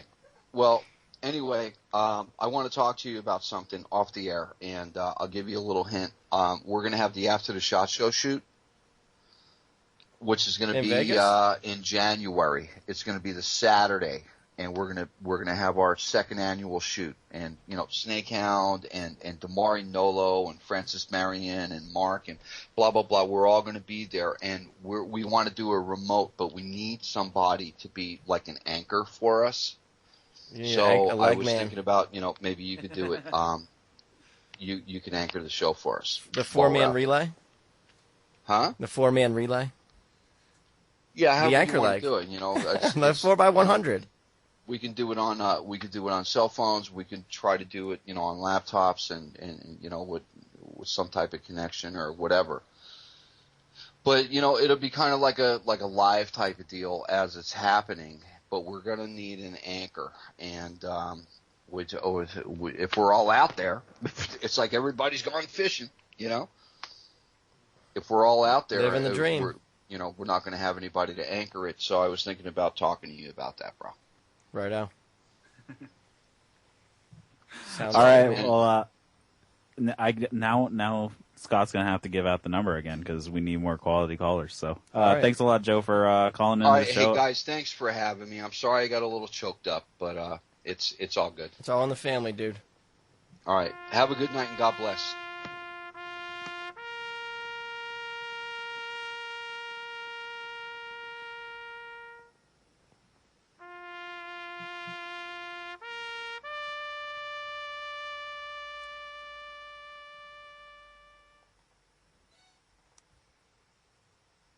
So you really want me to give out the number, huh? It's 567-314-9296. 1234 is the passcode, followed by the #. Or FPRN Radio Live on Skype. I'm looking through my notes here. I'm sorry, they weren't organized properly. So, yeah, man, he does such a great job on his production. Getting organized, get everybody in, get them on. Joe, Line of Fire, they have a great setup, and they've been doing it for long enough now that they just, their show runs so smooth. It's so good to listen to. And I'll take that caller that called in was unreal. Now I'm going to have to go back and listen to it because I haven't listened to last week's show yet. I listen to way too many podcasts. It's insane how many hours of podcasts I listen to each day. So when do you get anything done? Well, luckily I work from home, so I can pretty much listen to podcasts while I'm working, which is nice. That helps. Yeah. Yeah, I can't prep for the show, but I can listen to podcasts. Man, I'm throwing stuff around here in the studio. Sorry about that. So earlier, hold on, wait. Earlier we had that caller. They were on the line. They were 303 area code, which is Denver. So before we went to break last time, when I'm like shouting across the studio at the producers if we got this guy back on the line, but apparently we had someone call in and we couldn't get him on in time. They either lost the call or lost interest. So whoever that was, if that person can call back in, would be outstanding. Because hopefully they're from Deer Trail, Colorado. Just saying. They could be offering a guide service, or they can at least clarify the story to make sure we got it straight. Maybe we could get a group discount. You guys down? I'm down. All right. So speaking of, you were joking earlier. So what do you guys think about this whole the TSA offering to grope you less if you pay them money? Oh I'm not. I think it's ridiculous. I'm going through full chub. It's going to be awkward for everyone. I always thought that would be the funniest thing to do. Well, did you see? Go ahead. Did you see the guy who stripped down and wrote the Fourth Amendment on his chest? They arrested him for disorderly and whatnot, and they tossed the charges, and then he sued the TSA and just won last week. Yeah, I saw that. Yeah, that was awesome. So that was like a young kid. The only story of the TSA that is, in my opinion, tops that one is this guy. What was the date on that? Okay, this was back in 2012. His name is Johann Falcone. Does that ring a bell to anybody? Not yet. Keep going. So Johann Falcone, or Falcon, man with the world's largest penis, frisked by TSA at California Airport. Oh, that one. I got one better than that. It got weird. You didn't hear about the guy that they strip searched, and he kind of got a little too excited and relieved himself on one of the TSA agents and was charged with assault. Like manually? Because of that? Like you're talking about manually? He didn't touch it ever. Like he was already erect when he went in because I'm assuming he takes his bag. Sweatpants and all. Walks in, they're like patting him down. He tells them they need to do it more aggressively because they weren't looking hard enough. And supposedly he ejaculated on them and was arrested for assault on a TSA officer. Apparently they never saw The Matrix. Couldn't dodge it. I always thought that was the best one ever. So what's this about the being able to pay extra to get into the special lane or the Yeah, basically, yeah, it's you pay the TSA a bribe for them to not grope you as much when you go through the airport. It's supposed to be like basically a reserved list for people that travel a lot, and so you would pay this fee to be able to bypass and not be groped as heavily, which I don't know how that's supposed to keep from terrorists from getting through. Because I don't know, if I was a terrorist and really wanted to sneak a bomb on the plane, if I had to pay $85 to get around being patted down, I'd pay the $85. If I was doing that, I'd put it on a credit card. Yeah. I mean, on this the looks terrorist like credit card. they're calling it something called pre-check, and it's $85 for a 5-year membership, and apparently they do identity information. You have to pass a background check and undergo fingerprinting. Yep. You get to also keep your laptop with you and approved liquids in your bags. You don't have to remove them. So yeah, it sounds like a background check ahead of time before flying, I guess. So I guess if you can pass if you can get a concealed carry license, you're good to fly on a plane. Good to pay a ransom to bypass being molested. I kind of enjoy it. The part that I don't like is how much money they're talking they're gonna reap from this whole entire bribe paying. They're talking $255 million they're gonna gain from this program. Just in 2013 alone. Maybe taxes will go down. I'm like, well, if they're going to make all that money, then why do we need to pay them? Right. Why is the government funding them? They're going to make their own money. They're now a self-funding government agency. Exactly. Well, of course we have to. We got to buy pens next month. You're going to have to pay this fine. So, if we don't have pens, we can't write fines.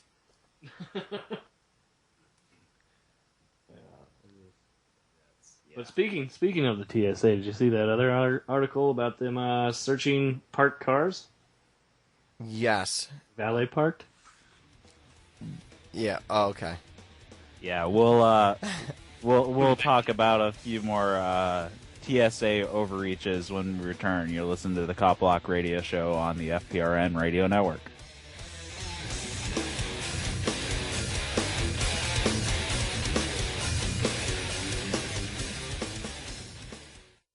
Tired of living in a violent society? If every citizen was armed, no one would be dumb enough to shoot people. It's exactly the ethos our founding fathers had when they wrote the Constitution and then changed it, which is what makes it sacred now. Come mingle with safety-minded people like you at the Liberty City Gun Club. Our nation is still the world leader in one thing, armaments. Nothing says excitement like a night out with a small caliber semi-automatic weapon. Get social at the Liberty City Gun Club. Well, yeah, it's getting tough out there. Yeah, no doubt. I work in home invasions, mostly. Some murder, occasional rape, if she's hot, or really bitchy. And I'm a huge advocate of gun control, absolutely. Every time I kick in a door or smash a window, I face the possibility of being shot and killed. Allowing citizens to own guns creates a hostile work environment for me and my associates. No one should have to work under those conditions. I say make them all illegal, absolutely. I mean, I break the law for a living. I'm a professional, so it doesn't really bother me. No doubt. No doubt. Your local violent criminals work hard and put their lives on the line every time they attempt to murder, rape, abduct, or assault a member of the citizenry. They desperately need your help. With your support, there may finally come a day when a violent criminal can have his way with you or someone you love without the fear, anxiety, and stress caused by knowing there's a possibility his victim might be armed. Please show your support by voting for stronger anti-gun legislation because criminals prefer unarmed citizens.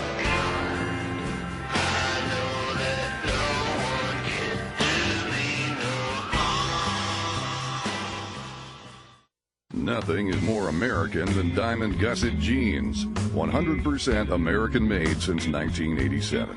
Soft and broken in from the start, yet more rugged and durable than any jean you've ever worn. Have you ever experienced missized jeans from China? Well, you won't with Diamond Gusset. Every pair is crafted to fit exactly the same and always feel like they were custom made. Need a 35, 37, or 39 waist? How about a 31 inseam? We keep all sizes in stock for the fit you need. Looking for a relaxed fit, slim fit, regular fit, boot cut, or straight leg? We got you covered.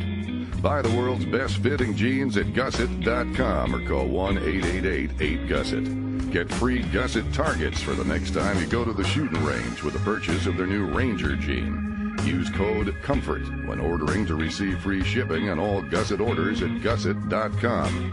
That's gusset.com to get only the best all-American jeans. Do you have a group or organization founded on the principles of personal liberty, health freedom, or accountable government? We invite you to check out Same Side Entertainment. Same Side is a source for activists and liberty organizations to connect with well-known leaders in today's growing movement for sustainable living, personal liberty, and sovereignty issues. Same Side has a variety of keynote speakers, debate panels, interactive web presentations, musicians, and liberty-based entertainment, as well as services for web design, graphic design, video, and photography.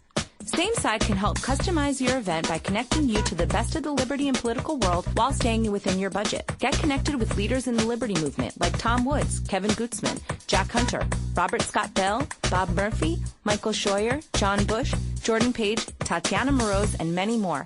Find us on Facebook, Twitter, and our website at www.samesideentertainment.com. Again, that's www.samesideentertainment.com. Same Side Entertainment, connecting you with the education and resources you need.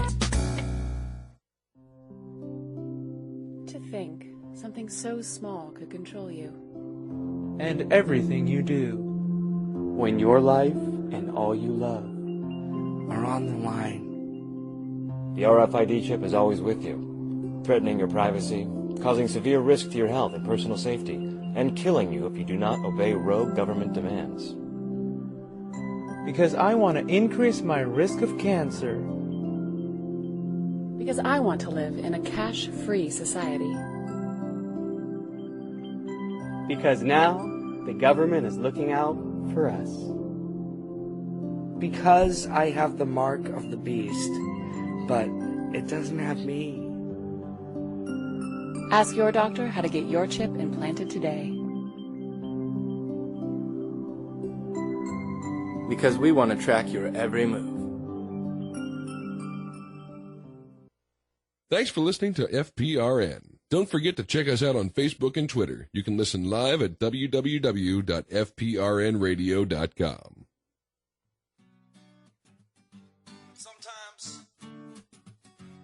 takes a wake-up call. Yep. To put things into perspective. Show you what really matters. So easy to lose it all. Let us all have that wake-up call. What if we were really free? Wonder what it would be like to be free. And we're back on the Copblock Radio Show on FPRN. And if you want to become part of the FPRN radio family, you should head over to FPRNradio.com if you'd like to advertise with them. Or if you want to be like Joe and have a show and advertise. You can do both. That'd be nice. But either way. So before the break, we were talking about the TSA. And they're now searching people's cars. Yeah, so basically, this is flying, but you know. From what I understand, this is only cars being valet parked, and not all airports have this lovely feature. But this is out of Rochester, New York, where a lady had her car valet parked at the airport to catch her flight. When she returned, found an awesome little note that the TSA had left and said, "Hey, we went through your crap without your permission." So basically, they're claiming that they do this because the car, when you valet park a car, the car can sit there in front of the airport for a while, and it's a concern that you might have a car bomb in your car or something. So these are the only cars that are getting checked, though. This is the funny thing. So you have all the cars that are parked at the airport, in the garages, everything when you leave your car there, but only the cars being valet parked are the ones actually being checked. That seems wrong. So, did you guys know that the TSA has their own blog? Really? They have a blog? Oh, yeah. Oh, Is it yeah. a real one or a made-up one? I don't know. It's http://blog.tsa.gov. I'm going to go ahead and say it's probably legit. This is where they talk about how great they are and how many terrorists they've stopped. 0.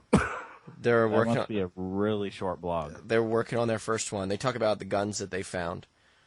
And someone had their Bear Grylls rescue knife, made in Taiwan, possibly China, confiscated. There's TSA Weekend Review, 57 firearms discovered this week. 47 of them were loaded. Well, my guns are loaded too. That's because they're guns. You don't throw them at people, you shoot them.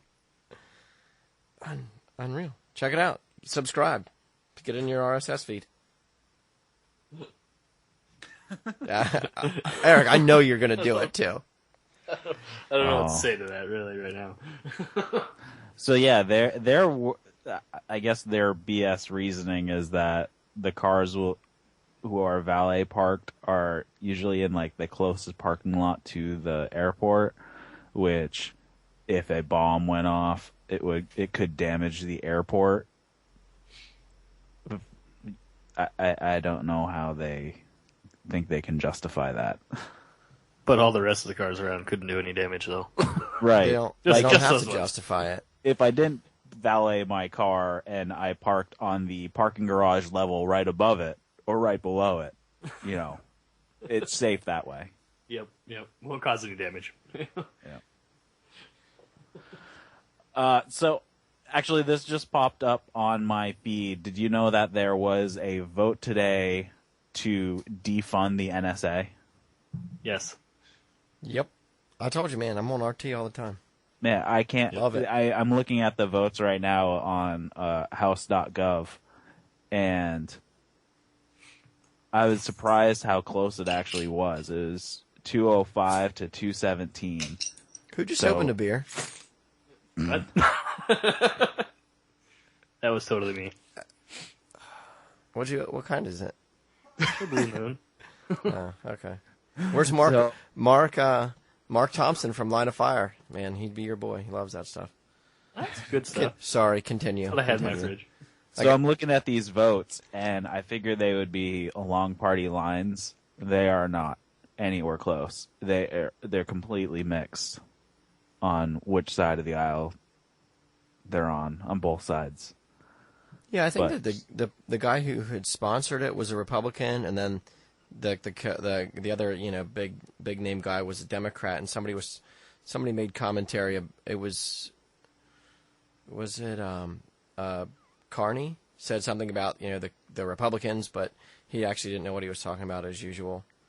Yeah, Carney voted against it. Douche. Just in general, and so did Pelosi. I could have told you that. But yeah, I'm surprised that it's just a scattering of both sides that vote on this. A mash. He was the one who started it, and Jay Carney came out and was complaining about it, saying it was this is damn Republicans. How about damn government? Well, now that we know that they're still going to be here, we can update everybody on the fact that the NSA More Leak stuff came out, that they can track your phone even when it's off. Yeah, how the hell do they do that? I don't know how that's even technologically possible.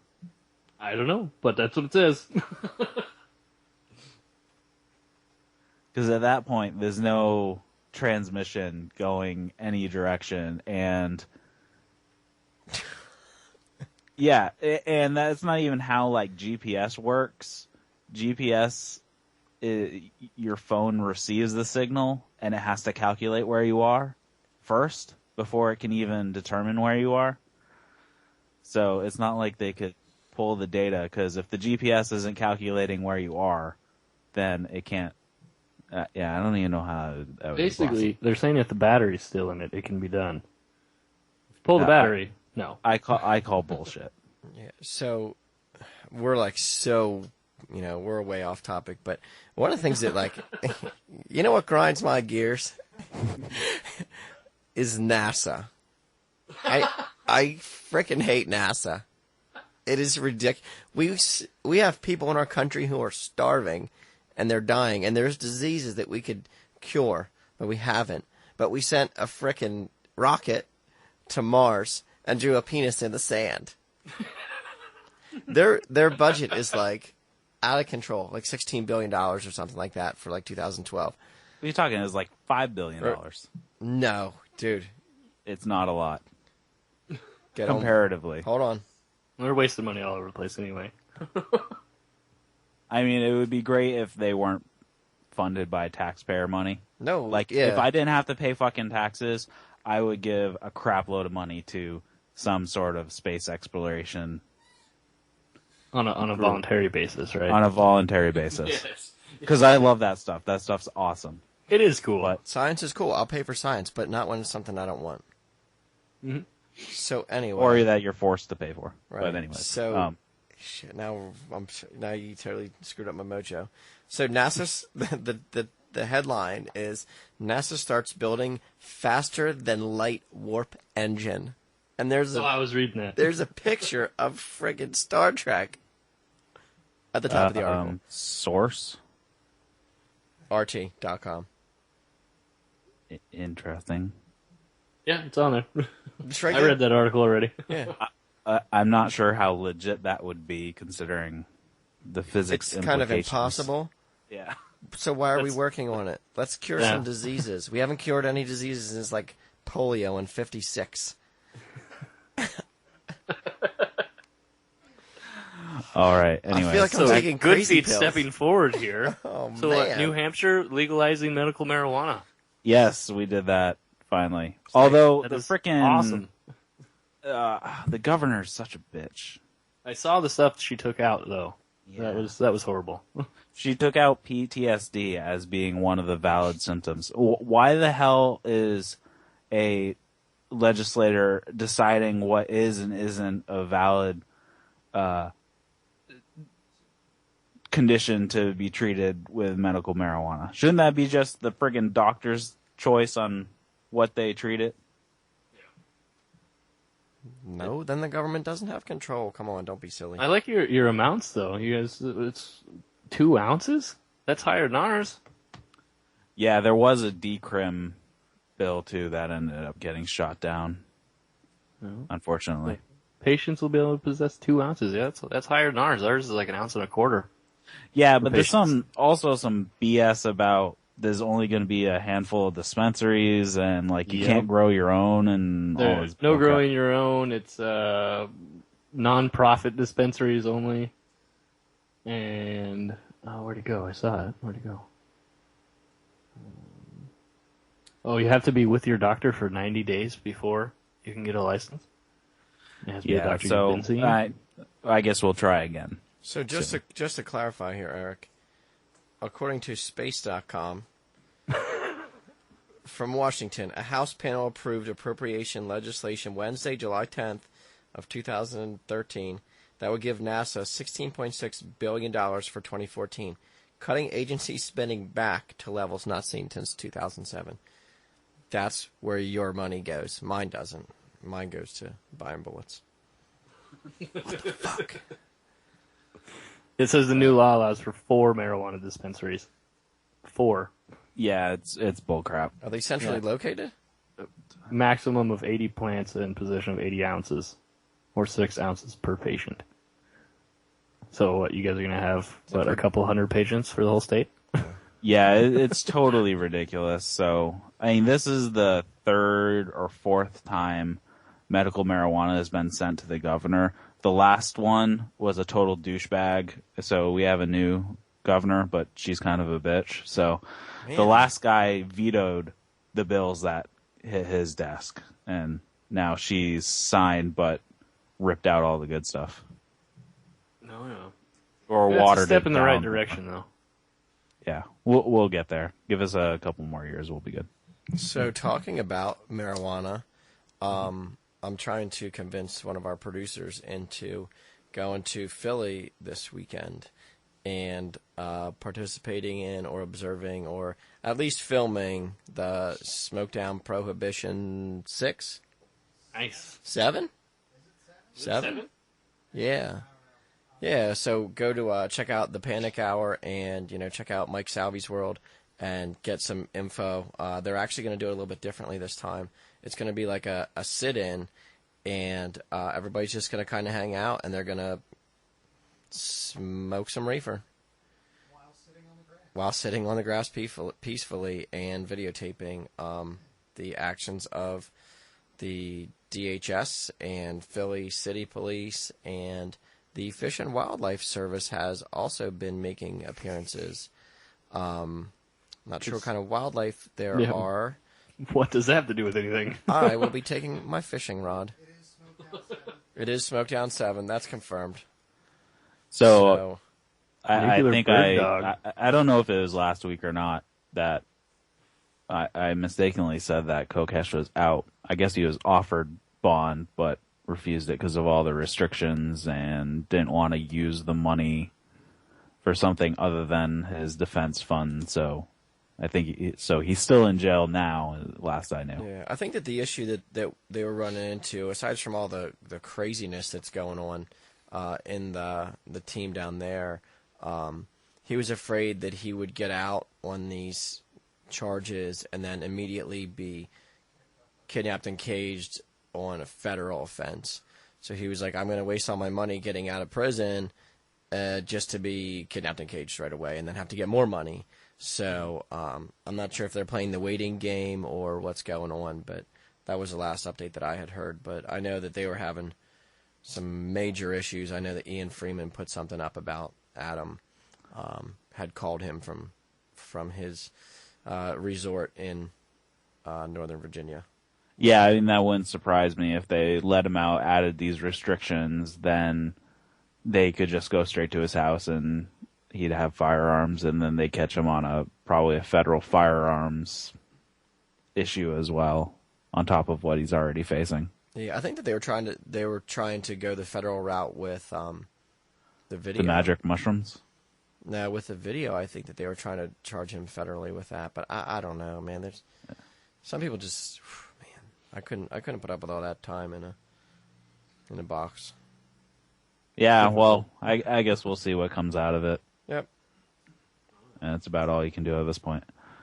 Speaking of more drugs, as of this morning, here in Washington State, Seattle, Tacoma, Olympia, all had issues this morning with the DEA busting dispensaries. came out this morning. I don't know exactly how many dispensaries, but multiples were raided this morning where they took all of the marijuana and cash and arrested no one. Well, yeah, I mean, really? Yeah, just take the drugs and money and leave. I mean, that's what they want. I mean, they don't really give a crap about the law. They just want the money.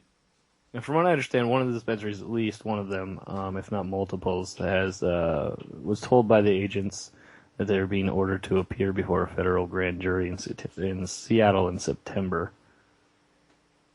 Which is totally ridiculous because not only does Washington have decrim for recreational use, you have medical as well, right? Our medical is very well set up with the way the law is, and our decriminalized is still still in the works, but basically decriminalized at possession at the moment. They're still working on growing, selling, all that. That's supposed to be done by the end of this year. How are the sheriffs and stuff with the medical use?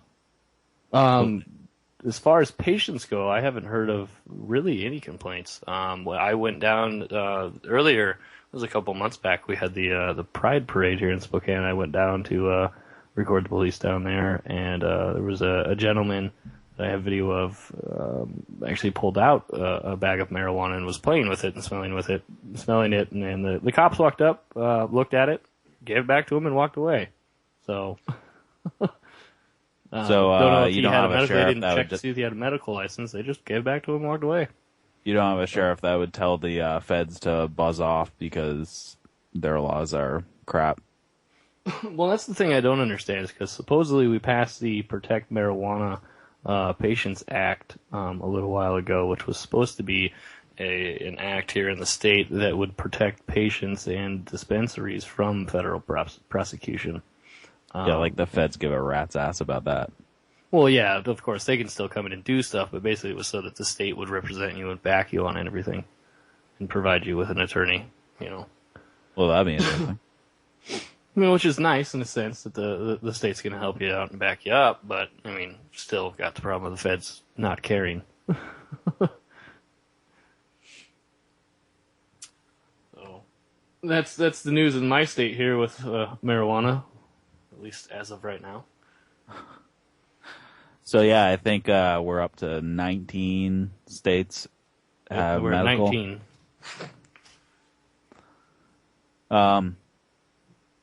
So I had a clip that I put in, and man, it's been sitting in there for like 3 weeks. But it's a drug related. So if the producers can cue up clip 1. So you want to make some money? We lay them down. Probably have to tie their up or something. You do whatever. I don't give a as long as I don't get up and I get paid.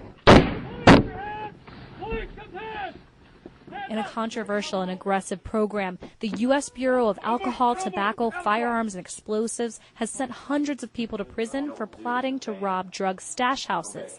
There's only one catch. There are no drugs. The stash houses do not exist. The ATF stings work like this. Undercover agents and informants offer their targets the chance to steal hundreds of thousands of dollars worth of drugs from a stash house. They plan the job together. The lore is simple. We can make 30,000 cash off in rocks. Yeah. Their plans are brutal.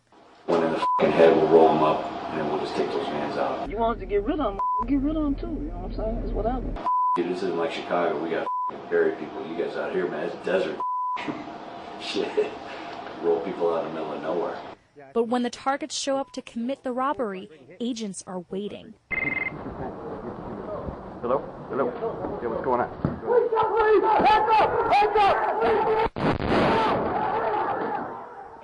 The ATF says these stings are critical for locking up armed criminals. But critics, including some judges, say the stings are too dangerous, too costly, and come too close to entrapment. USA Today obtained surveillance video that lets you follow those investigations from start to finish, from the first meeting to the moment agents move in, so you can see for yourself how they work. Watch 4 case videos and learn more about this controversial ATF program at stashhouse.usatoday.com. So this story was just insane when I saw it. They're essentially setting up, and the quote that she said that judges were thinking it came too close to entrapment. Really? I think that pretty much fits the definition of entrapment, is setting up a fake drug house, enticing these guys to, and planning with these people to rob the drug house. I don't know how that can be seen as anything other than entrapment. Yeah, I mean, talk about coercion. Like, and you know that they're not going to people who maybe don't have the mental capacity. There was instances of, we busted this person who was going to commit this act of terror, and it would come out later like, look, that person would never be capable of thinking about this, planning this, and actually carrying it out if they weren't coerced by the CIA or the FBI or some other, alphabet agency. ATF. Yeah, ATF, yeah. In this case. But yeah, they said they've arrested, 1,000 or more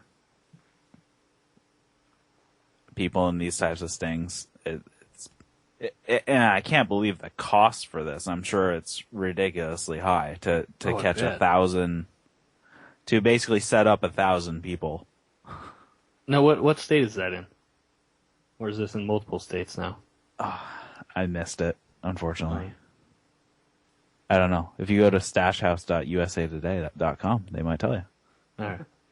I looked it up. I'm just curious because what are the prisons making off this? Are they like throwing back a kickback at them for doing it, or what? Oh yeah, I'm sure. Just think about not only setting up the sting to begin with, on how costly that's going to be, and how many hours of manpower you're talking about, but then on top of that,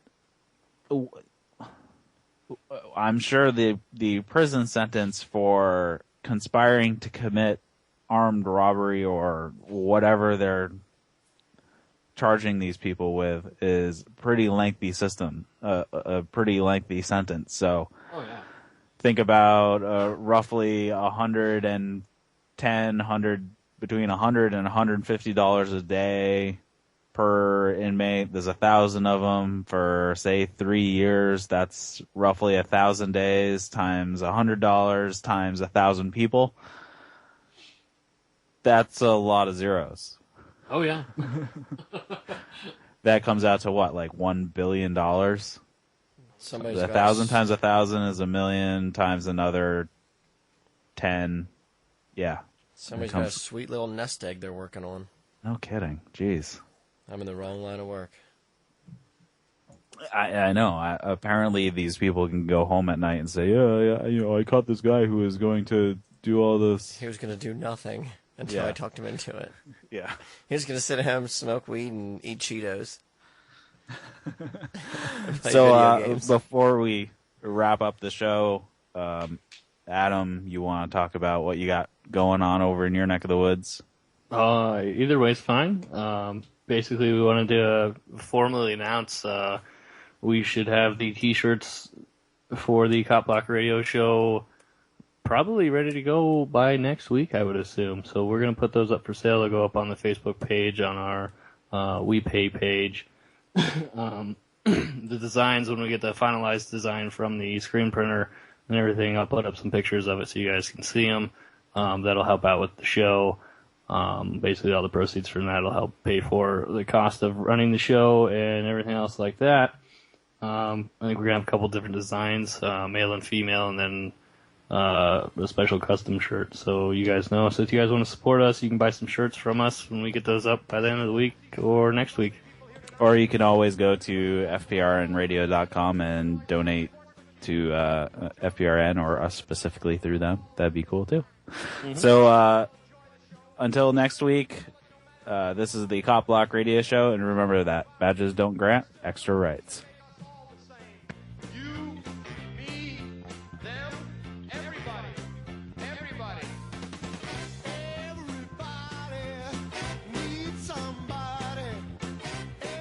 Thanks for listening to FPRN. Don't forget to check us out on Facebook and Twitter. If you'd like to start your own show with FPRN, advertise with us, or donate to the network or to your favorite shows, check out our website at www.fprnradio.com.